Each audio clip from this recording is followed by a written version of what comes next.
Thank you for coming. I'm very happy that you could be here to have this discussion with us today. Because there's a topic that I want to talk to you about which is very near and dear to my heart and many of our hearts. It's the idea of social justice.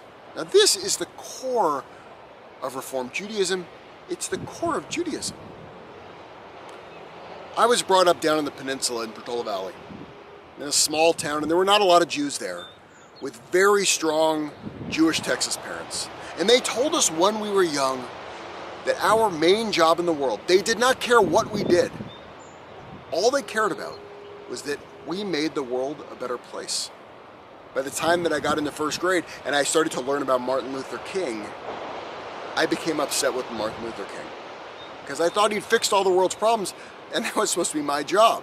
Now, eventually I realized he left a little bit of the work undone and there was still something for me to do.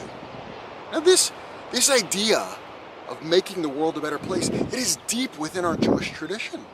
It is so fundamental that if you look at the baby naming or the bris, at the very beginning of that ceremony, we put out a chair. And on that chair we say, this is Elijah's chair. And then we move on with the ceremony. But the reason we do that is because Elijah is the prophet that comes when the Messiah has arrived.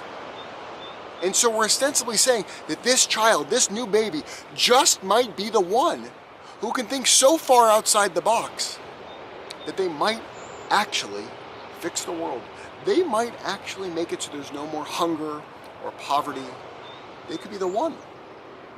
But you see, if we think about that child doesn't know any different. They're not going to remember that ceremony. So how do we teach that to our children so that it is deeply ingrained within us?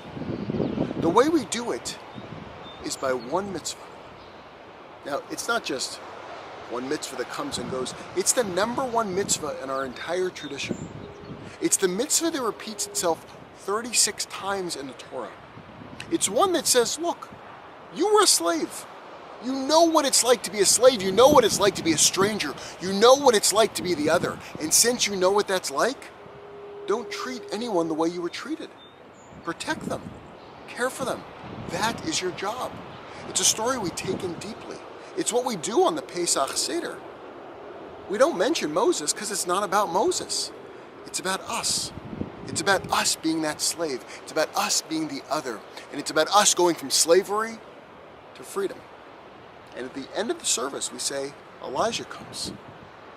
Because we know what it's like to go from slavery to freedom. Therefore, during this year, we're going to move the world from how it is to how it ought to be. And we speak in this we the entire time during that Seder. Now, my youngest, she was my youngest, my oldest, she said to me when she was like 2 years old, and I was trying to explain to her what Passover was. And I said, we're celebrating, we're eating matzah because we were slaves in Egypt. She gave me this very puzzled look. She goes, we were slaves in Egypt? I'm like, yeah, we were slaved. She goes, you were in Egypt? I go, well, I wasn't in Egypt. She says, Zadie was in Egypt? I go, well, no, Zadie wasn't in Egypt, but our people, we were in Egypt. She didn't really understand it. But I can tell you, the next year, when she was 3 years old, and I saw her explaining to her brother about Passover, she said to him, we were slaves in Egypt. This lesson had been internalized. And we teach them this. That when we see people who are homeless or disenfranchised, it's not somebody else. It's us. That's why we care for them. When she was driving with my sister, her aunt, she was after a soccer game and she was drinking a juice box. And it was half empty, and she saw a homeless woman. She told my sister she had to turn the car around and pull over for the homeless person. My sister asked, why? She says, well, we have to give them this juice because I'm Jewish, and we were slaves in Egypt. We teach this lesson deep in our tradition so we never see those people as something different than us. We take those narratives not just to tell the story, but to be active in the world, to actually cause that change. And so now I would like to move it to you. I want to move it to you having that discussion and discussing this.